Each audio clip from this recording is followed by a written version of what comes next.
자, 여러분과 제가 이제 마지막 결론 부분에 도착했습니다. 오늘 말씀의 제목은 별처럼 빛나다. 뭐가 별처럼 빛나느냐? 바로 이 나오미의 가정, 룻의 인생입니다. 룻과 나오미는 여러분이 아시다시피 버림받은 사람처럼 되었습니다. 이제 아무도 돌볼 수 있는 처지가 아니고 그거는 사는 게 당장 막막했습니다. 우리가 지난번에 훑어봤듯이 이 나오미라고 하는 분들은 그 가정은 잘못된 선택으로 말미암아서 모든 걸 잃어버리고 이제 거지가 됐습니다. 이 거지가 된 이 나오미의 가정 속에 보석 하나가 들어왔는데 이 보석이 룻입니다. 룻은 하나님을 발견했고 자기 시어머니를 통해서 하나님을 발견했고 그 신앙을 붙들고 그리고 또 한 가지 인간에 대한 자비심 때문에 나오미를 버리지 않고 끝까지 추종을 했습니다. 그러나 막상 따라왔다 하더라도 그에게는 방법이 없습니다. 살 방법이 없는 상태 속에서 그는 몸을 던집니다. 내가 누구에게 은혜를 입게 되면 내가 그 사람을 따라 들어가서 이삭을 죽겠나이다 라는 과감한 표현을 합니다. 그리고 나서 결국 그 우연히 들어간 그 밭이 보아스의 밭이었고 그 보아스는 나오미의 남편이었던 엘리멜렉의 친척되는 사람입니다. 그리고 거기서 그들은 맺어지게 됩니다. 고대 사회에는 고엘이라는 제도가 있었습니다. 그 유대 역사 가운데 고엘이라고 하는 제도는 가까운 친척이 그 가까운 친척, 땅을 잃어버리거나 재산을 잃어버린 사람들을 되사주는, 회복시켜주는 그런 제도입니다. 그러면은 오늘 이 나오미의 가정 같은 이 가정 속에 보아스가 들어왔다 가정합니다. 그러면은 이 보아스가 룻과 결혼하면서 보아스의 아들이 결국 나오미의 가정이 되어버리는 거예요. 보아스의 가정이 아니라 그렇게 해가지고 그 나오미의 가정에 들어가서 그 집의 대를 잇게 만들어주고 그리고 그 과부였던 룻과 결혼하면서 그 자식도 결국 그 계보를 따라 흘러가는 겁니다. 보아스라고 하는 한 사람의 계보가 아니라 그 가정을 되찾기 때문에 그 가정에 속하게 되는 거예요. 그걸 고엘이라고 합니다. 그렇게 해가지고 그 가정이 이제 보아스와 만나게 돼서 이 나오미의 가정이 되살아나게 된 거예요. 자, 여기서 고목에서 꽃이 핀다. 나오미는 고목입니다. 거기서는 꽃이 안 펴요. 다 잃어버렸습니다. 남편도 잃고 두 아들도 잃었습니다. 그러면은 여기에 무슨 희망이 있겠고, 더구나 부도 잃었어요. 땅도 잃었고 다 잃었습니다. 생계가 없습니다. 그런 가운데 이 형편 속에서 이 룻 같은 여성이 보석 같은 신앙을 발휘하고 그리고 하나님의 은혜가 작용했기 때문에 그들은 이 형편의 회복, 다시 말하면 반전이 일어나는 거예요. 그 반전은 놀라운 겁니다. 이제 꽃이 핀 거예요. 그래서 이 룻이 보아스와 결혼하게 됐고 이 보아스와 룻 사이에 난 아들이 오벳이 됩니다. 그리고 오벳은 이삭을 낳고 이새는 다윗을 낳아요. 그러면 어떻게 되느냐? 이 오벳이라고 하는 이 남자는 아이는 룻의 아들은 다윗의 할아버지가 되는 거예요. 그리고 다윗을 통하여 계속 흘러가다가 결국 여러분 마리아의 계보, 다시 말하면 예수님의 탄생 계보가 되는 겁니다. 이들은 상상도 못했지요. 어떻게 감히 이걸 상상할 수 있겠습니까? 상상도 못했지만 그는 자기도 알지 못하는 사이에 이들은 하나님의 도구가 된 거예요. 그런데 어떻게 하나님 도구가 됐느냐? 하나님의 절대 주권이지만 그러나 이들의 믿음이 거기에 협력을 한 겁니다. 그렇게 해서 고목나무가 꽃이 핍니다. 그러면 제가 하는 그 말의 의미는 뭐냐? 인간은 말이에요. 인간은 그 나무 속에 생명이 떨어지면 고목나무가 되는 거예요. 다 죽어버려요. 여러분 지나가시다 그 고목나무 보신 적 있습니까? 텅텅 빕니다. 텅텅 비고 썩어 무너집니다. 그리고 거기서 벌레가 들어가고 쥐가 들어가 살게 됩니다. 생명력이 없어요. 그런데 어떤 고목에서는 보면 싹이 나와요. 인간이 하나님이 없다면, 예수님이 없다면, 하나님의 성령의 역사 속에 살지 않는다면 그들에게는 희망이 없는 거예요. 여러분과 제가 목전에 보이는 현실을 보게 되면 수많은 사람들이 그런 방식으로 살아갑니다. 지금 당장 뭐가 되고 국회의원 되고 장관 되고 대통령 비서실장이 되고 뭐 어떻게 되고 라고 합니다. 아니면 대법관이 되고, 그런 몇 년 후에 그들은 추풍낙엽처럼 떨어져요. 자, 그런데 그거 하나 1, 2년, 2, 3년 그 직을 붙들겠다고 그렇게 바둥거리며 살아가는 거 보고 여러분과 저는 봅니다. 저게 뭔데 저러느냐? 응? 자, 아파트가 떨어지죠. 그리고 사람들이 지금 전 세상이 살아가는 그 삶의 상황이라고 하는 것이 이건 사는 게 아니에요. 여러분, 목전을 보는 현실을 사람들이 살고 있습니다. 이렇게 말할 수 있나요? 아, 사람들이 삶을 영위합니다. 삶을 지금 경영하고 있습니다. 이렇게 긍정적 의미를 거기다 부여할 수가 있겠냐고요. 사는 게 아니라 버티는 거예요. 사는 게 아니라 그냥 흘러가는 거예요. 목숨 붙어 있으니까, 붙어 있는 동안은 고통을 당하지 않아야 되니까, 고통 당하지 않는 길이 무엇인가를 그들은 연구하고 애를 씁니다. 자, 살아가는 게 저기 사는 게 아니잖아요.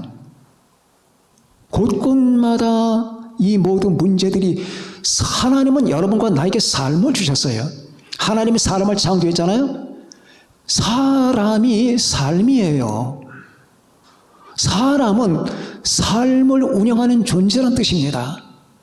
근데 이게 삶이 아니에요. 왜 그렇게 됐을까? 삶의 바탕이 없기 때문이에요. 삶의 바탕은 무엇이냐? 하나님이에요.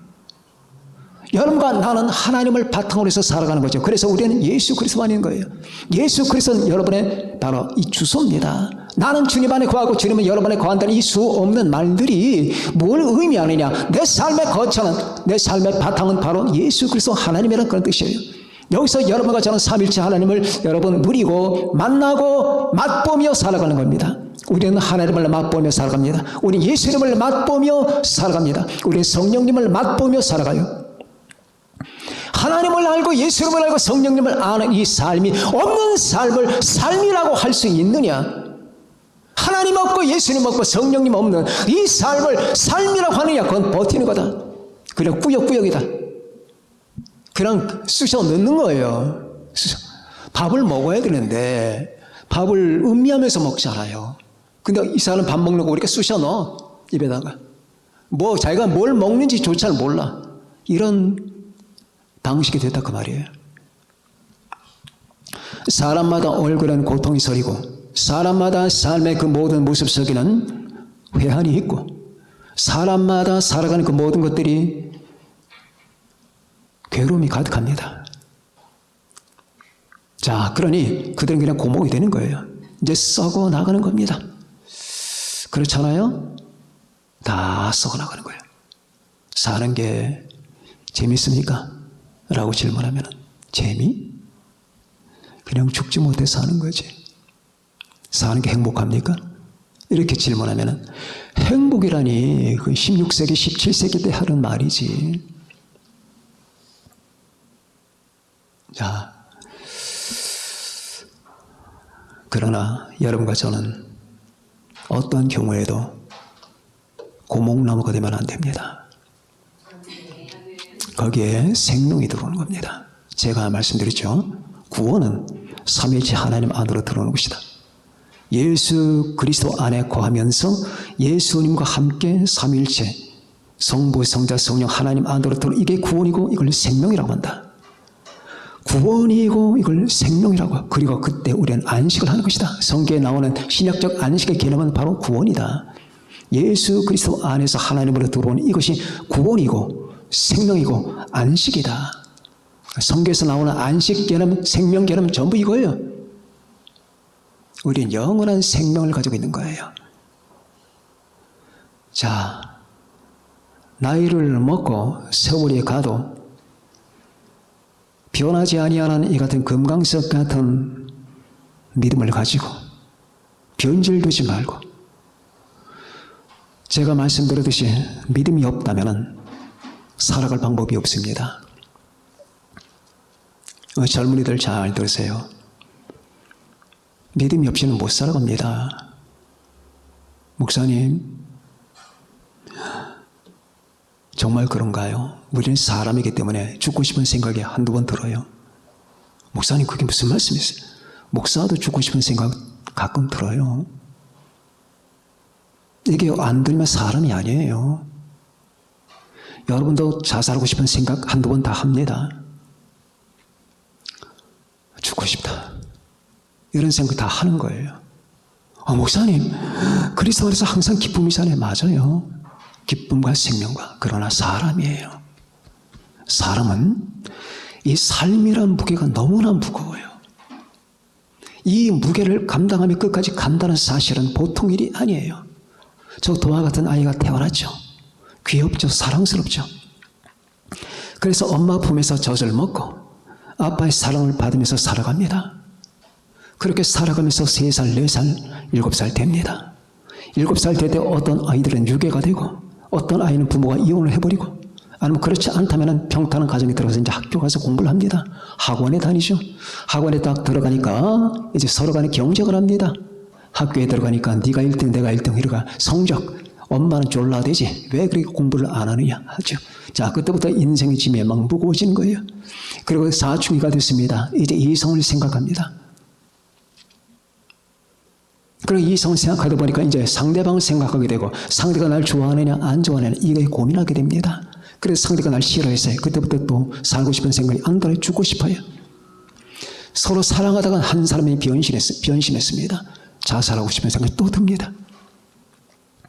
그렇게 그걸 극복해서 대학을 졸업합니다. 결혼했습니다. 결혼하다 보니까 아기를 낳고, 어느 날 막 아기 낳고 운영을 하다 보니까 남자는 내가 지금 일벌레인가, 한 결혼해서 한 10년, 20년 살다 보니까 내가 지금 뭐 하는 거냐, 그냥 나는 평생 동안 내 자식을 밥 벌어먹기 위해서 사는 거예요.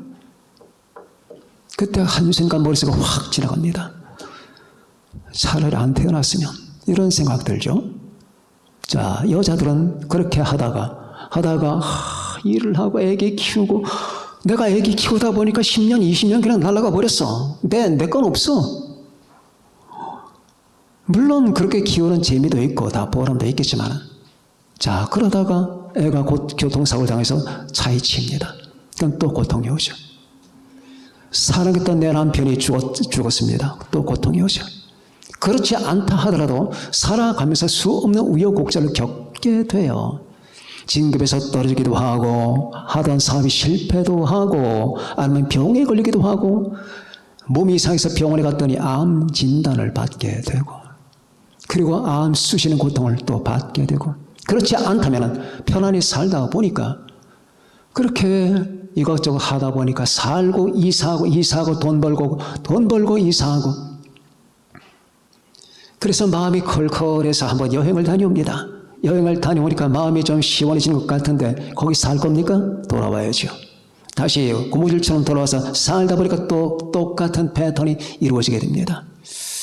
그러는 가운데 40대, 50대가 되었습니다. 어느 날 가을바람이 부는데 머릿속에 한 가지 생각이 확 지나갑니다. 산다는 건 슬픈 일 같아.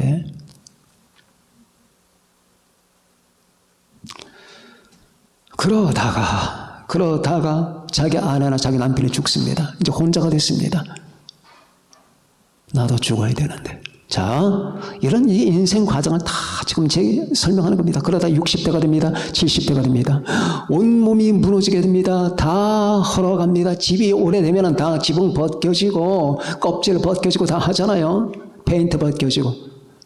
그렇듯이 몸이 망가지고 정신도 희미해지고 사람들 앞에 내세울 게 없게 되고, 그리고 자꾸 약점이 생겨나게 되고, 그리고 걸어가는 것도 힘이 들게 되고 하면서 내가 지금 살아가는 게 아닌 것 같아.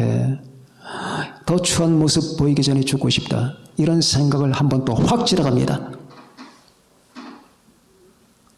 제가 지금 말한 게 약간 과장이 있는지는 모르지만 아마 일반인들의 현실일 겁니다. 사람이면 죽고 싶다는 생각을 한두 번 하는 거예요. 그리스도인들도 마찬가지예요. 그거 안 하면 사람이 아니에요. 사람이 아니라고요. 그런데 왜? 사람이기 때문에. 한 사람이 이 땅에 태어나서 70년, 80년, 90년을 버티며 살아간다는 것은 기적이에요. 인정하십니까? 기적이에요. 그래서 하나님이 필요한 거예요. 그래서 여러분과 나에겐 우리 주님이 필요한 거예요. 이제 주님의 힘이 발동하는 겁니다. 그래서 나와 여러분 바라볼 별이 필요한 거예요. 사람들은 아프고 사고 당하고 재난을 당하고 힘들고 불행이 겹칠 때 바라볼 별이 없어요. 별이 없다고요. 지금 이건 내가 다 체험한 걸 얘기하는 거예요. 그러나 우리에겐 별이 있어요. 아무리 캄캄한 밤하늘에도 별은 있다. 내가 바라볼 별은 있다. 예수 그리스도가 있다. 나는 아멘 할렐루야. 우리 주 예수님 당신의 새벽별입니다. 그래서 비록 우리가 산다 이렇게 힘들지만은 우리 주님 때문에 그 별빛을 받아서 나는 오늘도 버티고 살아갑니다. 그런데 그 별이 저 바깥에 있는 것이 아니라 내 안에 있습니다. 우주가 두 개가 있는데 하나는 바깥에 우주가 있고 내 안에 내부의 우주가 있습니다. 내부의 우주는 우리 주님의 별빛과 햇빛으로 가득 찹니다. 그러면 우리가 비록 우리의 삶의 양상들이 힘들고 어렵고 고목처럼 된다 하더라도 우리는 행복할 수가 있습니다. 아까 제가 부정적인 얘기를 좀 했다면 이제 긍정적인 얘기를 해야 되겠죠. 자, 번뜩 스쳐간다는 건 그런 생각이 지나간다는 건 인간이기 때문이에요.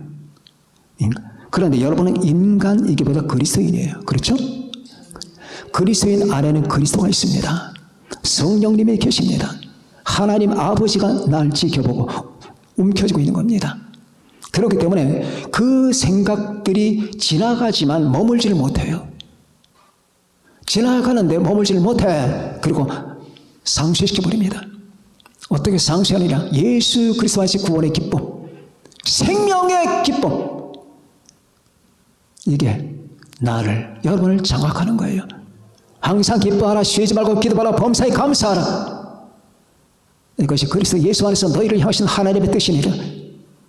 그래서 이제는 우리의 가슴속에 난 인간이기 때문에 저 한편에서는 인간적 약점이 있다 하더라도 그러나 날 지배하는 전체 주류는 생명이고 기쁨이고 믿음이 되는 거예요. 생명, 아버지요?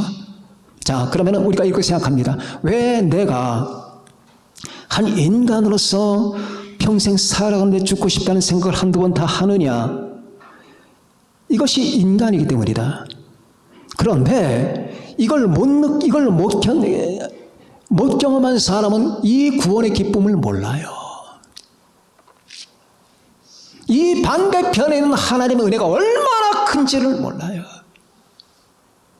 예수 그리스도의 구속의 은총이 얼마나 큰지를 모른다고요. 예수의 피가 날 덮고 하나님의 성령이 내게 충만한 이 사실을 모른다고요. 나는 인간적으로 약했고 슬펐고 힘들었는데 그러나 이 모든 약한 걸 온통 뒤집어 엎어버리고 다 삼키는 우리 주님이다. 우리 하나님의 은혜다. 하나님의 진리다. 믿음이다. 그 말이에요. 그렇기 때문에 내 약한 그 부분 저 반대편에서 날 지탱하고 있는 것이 얼마나 큰 것인가를 우리는 알게 되는 거예요. 하나님의 은혜가 얼마나 큰가? 하나님의 사랑이 얼마나 큰가? 우리 주 예수님이 얼마나 큰가? 그렇기 때문에 우리 속에서는 생명이 충만하게 되고 우리는 약한 자에게 다가설 수가 있는 거예요. 힘내세요. 그럼 그분이 이렇게 말하겠죠. 무슨 힘을 내는데요? 당신은 내게 힘을 내라고 할 수 있는 자격이 있습니다. 나는 내 안에 힘이 있기 때문입니다. 자, 그 힘이 예수입니다.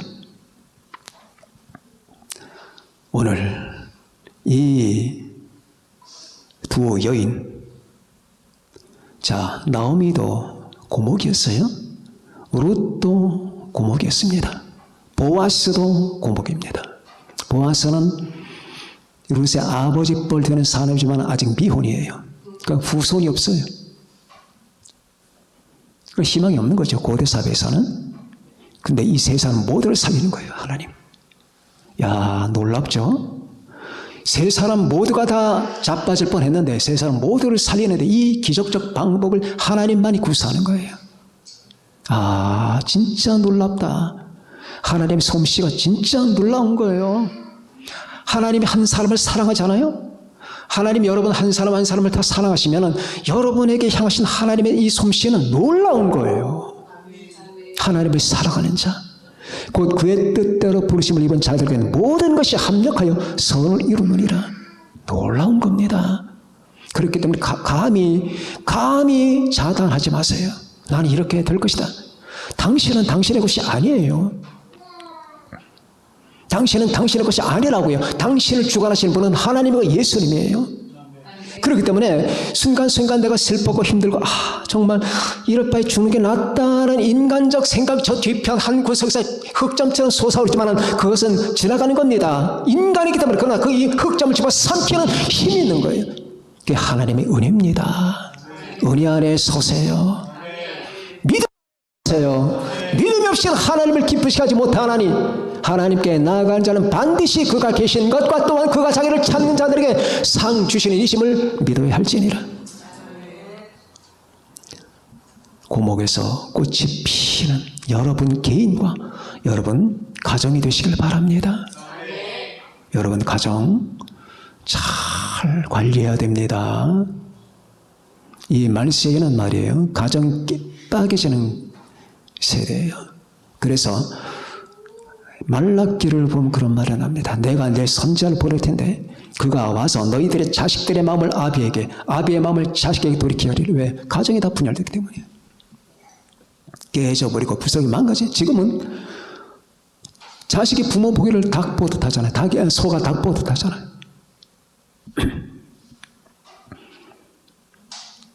믿음, 성경, 믿음 아니면 그 가족은 공감대로 들어오게 할 수가 없어요. 요즘은. 제가 스마트폰 보고 스마트폰만 있으면 결혼 안 해도 된대. 남자들이 스마트폰 있는데 내가 뭐하러 결혼하니? 여자들이 스마트폰만 있으면 남자 필요 없대.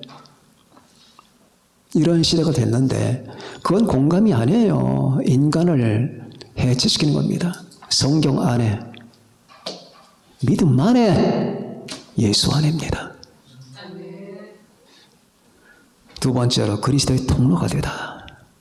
자, 나도 모르는 사이에 그리스도의 통로가 됐습니다. 먼 훗날 예수님이 이들을 통해서 오시는 거예요. 물론 요셉의 씨를 받지는 않았어요. 요셉은 예수님의 양부입니다. 친부가 아니에요. 요셉은 예수님의 양부예요. 씨를 안 받았는데 양부야. 자, 그 계통에서 메시아가 나온다. 루시라는 여성을 통해서. 에스더는 10장으로 이루어집니다. 룻은 4장으로 이루어집니다. 근데 이 두 이야기가 모두 아름답고 위대해요. 근데 아주 그보다 훨씬 에스더보다 훨씬 짧아요. 룻기가 4장입니다. 넉장. 이 넉장의 결말은 아주 찬란해요. 전체 여러분 구조가 그렇지 않습니까? 다 말한 다음에 이제 계보를 얘기하는 거예요. 계보를 얘기한 다음에 오벳은 이새를 낳고 이새는 다윗을 낳았다라고 끝을 맺는 이 솜씨가 놀라운 거예요. 다윗을 낳았더라. 뭘 의미하는 건가요? 이제 다윗을 통하여 하나님이 약속하신 이 언약이 펼쳐지는 거예요.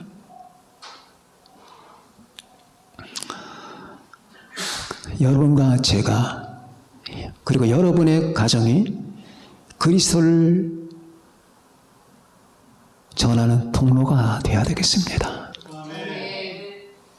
예수님을 전하는 통로.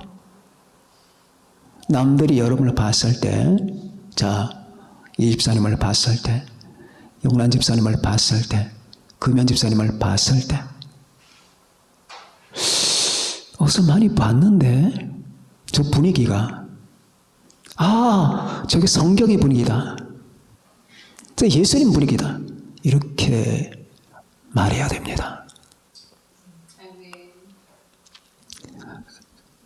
나도 모르는 사이에 여러분과 저는 질항아리잖아요. 질그릇이잖아요. 이 질그릇을 통해서 보는 건 질그릇이야. 우리 집에도 항아리 있는데 근데 항아리가 보통 항아리가 아니라니까. 그 속에 보배가 하나 있어요. 밭에 감춘 보화 같으니 그 보화가 예수란 말이에요. 예수의 빛이 이 항아리를 통해서 이제 여러분들은 그냥 질 항아리가 아니야. 이제 유리 항아리야. 자, 유리 항아리. 유리도 흙이니까 거기 보석이 찬란한 보석이 있는데 그 유리가 빛을 발하는 게 아니야. 그 안에 이게 보석이 빛을 투과시키는 거예요. 여러분 개인이, 여러분의 가정이, 집단이 그래야 되는 거예요. 우리가 예수님을 사랑하면 하나님의 성령님은 여러분 안에 계속해서 예수를 부어주시는 거예요. 성령 예수를 부어주시고 성령 예수를 가르쳐주고 성령 여러분 안에 충만하시면서 성령께서 여러분을 더 우리 성삼위 하나님을 사랑하도록 만드신 이 역할 전부 성령이 하시는 거예요. 내가 내 영을 보내리니 이 예수님의 영이거든. 아버지의 영이고 이 영이 여러분들에게 오셔서 지금 여러분 하나님의 성령 여러분 안에 다 계셔요. 그 성령님이 여러분에게 지금 계속 여러분 이 말씀을 지금 여러분에게 증거하시고 이해시켜주고 있는 거예요. 여러분 이해가 되잖아요. 어떻게 이해가 되느냐? 하나님의 성령이 여러분 안에서 이해시키고 있는 거예요. 성령이 여러분 전부 여러분 안에 있는 보석을 점점 보석 자체는 원형이지만은 이제 이 보석을 투과시키는 그릇이 어떤 때는 때가 묻어 있고 어떤 때는 밥풀이 묻어 있고 어떤 때는 똥이 묻어 있고 그걸 다 제거하면서 이제 찬란한 유리로 만드는데 그 유리 안에 있는 보석이 여러분을 투과시키면서 자신의 빛을 발견하는 거예요. 그러니까 저 사람 어디서 많이 봤는데 분위기가 성경 분위기다. 분위기가 예수님 분위기다. 이렇게 말하는 것은 여러분이라는 유리 항아리를 통해서 여러분 이 빛이 발산되기 때문입니다. 보석의 빛이. 그리스도가 나와야 돼요. 야, 우리 주형이, 우리 주명이, 제명이, 주원이 보면서 너 교회 다니지? 이렇게 물어. 어떻게 알았어? 네 분위기가 교회 다니는 분위기야. 죄송한 말이지만 저는 어디 가서 신분을 못 숨깁니다. 택시를 타면 목사님이시죠? 동사무소 가면 목사님 맞으시죠? 병원에 가면 목사님이시네요. 나 목사라는 말 안 했거든. 그냥 소리 좋고 하는데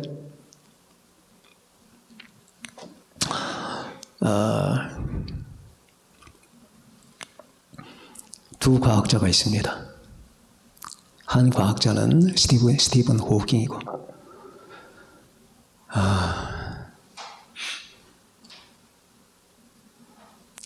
저 사람이 누군지 아십니까? 지구가 태양을 도는데 원형으로 도는 게 아니라 타원형으로 돈다. 타원형으로 돈다. 이걸 발견한 사람이 요한네스 케플러입니다. 요한네스 케플러. 스티븐 호킹은 평생 동안 루 게릭병으로 앓으시다가 마지막에 세상을 떠났는데 마지막 세상을 떠나는 모습이 우리의 입장에서 볼 때는 아름답지 않았어요. 하나님을 부정했고 우주는 스스로가 창조한다라고 했습니다. 제가 자주 말씀드렸듯이 스스로가 창조한다는 개념은 바보들이 하는 짓이에요. 아무것도 없었어요. 뭐가 있어야 창조를 할 거 아니냐. 스스로라는 게 없었는데 어떻게 스스로가 아무것도 없다는 건 nothing이거든. Out of nothing. 하나님의 창조는 out of nothing에 아무것도 없는 데서 끄집어내는 거예요. 아무것도 없어. 아무것도. 공간도 없다니까. 자꾸 공간을 생각하면 안 돼. 이 진화론자는 공간에 뭐가 있기 때문에 이 우주 안에 뭔가 아무것도 없지만 이 공간은 있어. 이 지구는 있었다. 거기에 뭐가 이렇게, 그게 잘못된 거예요, 그게. 아무것도 없다고, 지구도 없고, 공간도 없어. 허공도 없는 거야. 거기서 아무것도 없는데 어떻게 창조가 되냐고. 그러면서 결국 하나님을 부정하는 그런 말을 하고 세상을 떠났는데, 그는 고목나무가 돼서 고목나무를 썩어 죽었습니다. 요한네스 케플러가 얼마나 신실한 사람인지, 그는 예수 그리스도를 자신의 주님으로 삼고 하나님의 영광을 위해서 살아가는 사람이고, 나는 하늘을 재보려고 한다. 하늘을 재보려고 한다. 그러나 이제는 땅의 그림자를 재어야 하네. 나는 하늘로부터 왔단다. 그런데 이제는 땅에 누워야 하네. 이게 요한네스 케플러의 비문이에요. 비문.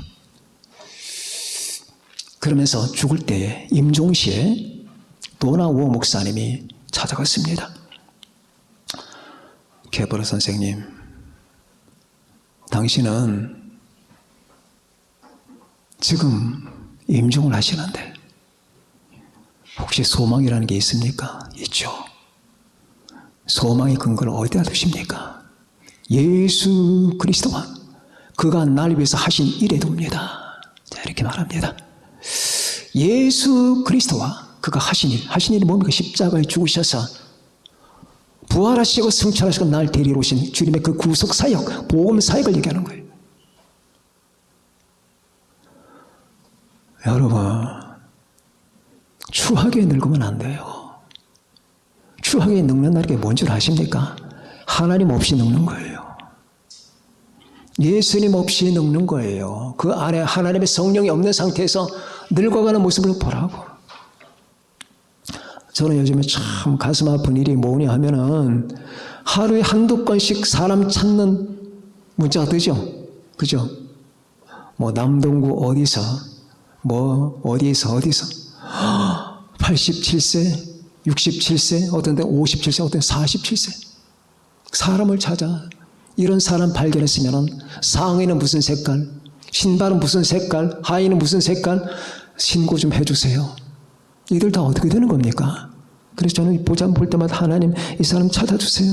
하나님, 이 사람은 얼마나 지금 고통 중에 있겠습니까? 이 가족은요, 하나님 찾아주세요.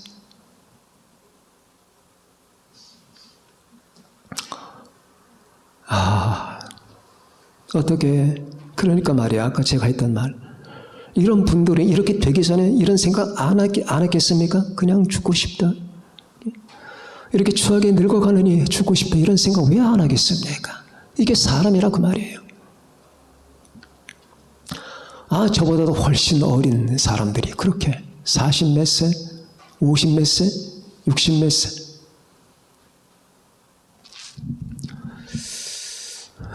여러분, 하나님 없이, 예수님 없이 예수님의 통로가 되지 않은 상태에서 하루하루를 산다는 것은 곤욕입니다. 곤욕이에요. 여러분, 우리는 이 세상을 떠날 때까지 예수님의 통로가 되어야 됩니다. 여러분의 수도꼭지를 틀면 예수님이 나와야 돼요. 하나님의 성령님이 충만하게 쏟아져야 됩니다. 주님을 만날 때까지. 주여, 내가 당신의 통로가 되게 하옵소서. 나는 당신 안에 거하고 당신은 내 안에 거하는데 이게 영생인데, 내가 영생 안에 거하는 사람이라면 주여 날 통해서 영생의 기운이 흐르게 하시고, 내 가정 한번 살펴보시고, 우리 교회 식구들 가운데 그런 사람이 없겠지만 이 죽음의 기운이 가득한 가정들, 사망 기운이 모였다 하면 술파티, 모였다 하면 형제들 싸움 칼부림, 모였다 하면 그냥 재산 얘기, 모였다 하면 그냥 먹자판, 다 이게 사망이 가득한 들 여러분 가운데 없겠죠? 모이면 기도하고 성경 보고 예배드리고 은혜를 나누고,